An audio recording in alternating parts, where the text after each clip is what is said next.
Calm your mind with chakra-based meditation music. Saregama Karwa Wellness. Sivanandi வாயிலிருந்து எப்படியாவது உண்மையை வர வைக்கணும் அப்படிங்கிறதுக்காக விக்ரம் விசாரிச்சுட்டு இருக்காரு. இந்த பிளானுக்கெல்லாம் பின்னாடி ஒரு முக்கியமான ஆள் இருக்கணுமே அப்படின்னு கேட்க, ஆமாம் சார் இருக்காங்க, நான் இல்லைன்னு சொல்லலையே அப்படின்னு சிவனாண்டி ஒத்துக்கிறாரு. இன்னொரு பக்கம் அடுத்ததா அமுதவல்லியை மாட்ட வைக்கிறதுக்கான பிளானுக்கான வேலைகள் நடக்குது. இனியா பிளான் பண்ணின மாதிரி கௌரி காணாம போன பணத்தோட பைய எடுத்துட்டு வந்து இந்த பேக் அமுதவல்லியோட ரூம்ல இருந்தது அப்படின்னு சொல்ல, அமுதவல்லி இனியா மேல பழிய தூக்கி போட பாக்குறாங்க. ஆனா கரெக்டான நேரத்துல அமுதவல்லியோட கணவர் காணாம போன பணத்தோட பேக்கோட உள்ள வர சந்தேகம் உறுதியாகுது. என்னோட அக்காவுக்கா வாழ்க்கையை கெடுக்கணுங்கிற வழிய பாத்தீங்க, இப்போ உங்க வாழ்க்கைக்கான வழி இதுதான் அப்படின்னு அமுதவல்லிய வீட்டை விட்டு வெளியில போக வைக்கிறதுக்கான வேலைகளை செய்யறாங்க இனியா. உன்னை இதெல்லாம் யாரு செய்ய சொன்னதுன்னு சொன்னா குறைந்தபட்ச தண்டனை வாங்கி தர முடியும். இதுக்கு பின்னாடி யாரோ இருக்காங்க சார். ஏன் இல்ல? நீங்க வச்சிருந்த பணத்தை காணோம். இனியதான் எடுத்துக்கிறதுக்கு வாய்ப்பு இருக்கு.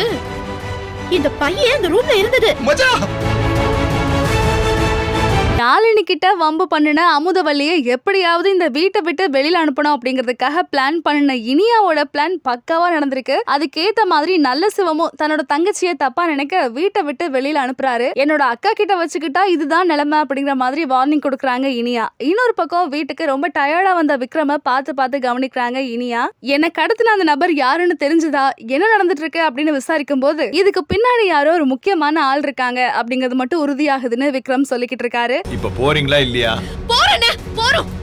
என் அக்காவுக்கு ஒண்ணுனா நான் எந்த எல்லைக்கும் போவேன். அப்பா விக்ரம், என்னாச்சு? அவனை பிடிச்சிட்டீங்களா? இவ்ளோ நடந்துருச்சா? இனியா, அவனுக்கு மேல யாரோ ஒரு ஆள் இருக்காங்க. விக்ரம் இனியாவை பயங்கரமா பாராட்டிக்கிட்டு இருக்காரு. இந்த உலகத்திலேயே என்ன நல்லா புரிஞ்சு வச்சுட்டு இருக்கக்கூடிய ஒரே ஆள் நீதான் அப்படின்னு சொல்லிட்டு இருக்கும்போது அந்த இடத்துக்கு கரெக்டா பட்டாசு வராரு. வந்த பட்டாசு என்ன சொல்றாருன்னா, ஒரு பொண்ணை கூட்டிட்டு வந்து இந்த அக்காவுக்கு மேக்ஸ்ல டவுட், நீங்க தான் கிளியர் பண்ணணும் அப்படிங்கிற மாதிரி சொல்ல, படிக்க வந்த அந்த பொண்ணும் தன்னோட சூழ்நிலையை இனியா கிட்ட எக்ஸ்பிளைன் பண்ணிட்டு இருக்காங்க. நீ வீட்டுக்கு போயிட்டு நாளைக்கு வா, கண்டினியூ பண்ணலாம் அப்படிங்கிற மாதிரி இனியாவும் அனுப்பி வைக்கிறாங்க. இன்னொரு பக்கம் யாழினியை ஏமாத்தி அமுதவல்லி திரும்பவும் வீட்டுக்குள்ள வரலாம் அப்படின்னு பிளான் பண்ணிக்கிட்டு இருக்காங்க. வந்த அமுதவல்லிய நல்ல சிவம் ரொம்பவே அவாய்ட் பண்றாரு. யாழினி மட்டும் உள்ள வரட்டும், நீ அப்படியே வெளியில கிளம்பு அப்படின்னு சொல்லிட்டு இருக்காரு. இந்த இடத்துல அமுதவல்லிக்கு என்ன பண்றதுனே தெரியல. இல்ல இதெல்லாம் தெரிஞ்சு இனியா வேற எதுவும் பிளான் பண்ணுனாங்களா அப்படிங்கறத வரக்கூடிய எபிசோட் பார்த்து தெரிஞ்சுக்கலாம். என்ன நல்லா புரிஞ்சு வச்சிருக்கிற ஒரே ஆள் நீ மட்டும்தான். அக்கா, திவ்யா அக்கா.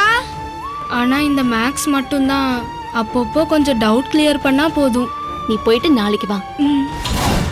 நான் தான் உன்னை இந்த வீட்டு பக்கமே வரக்கூடாதுன்னு சொல்லியிருக்கேன்ல.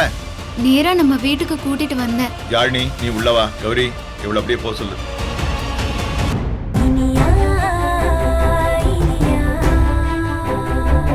Saregama TV shows Tamil YouTube சேனல்ல லைக் பண்ணுங்க, கமெண்ட் பண்ணுங்க, ஷேர் பண்ணுங்க, சப்ஸ்கிரைப் பண்ணுங்க.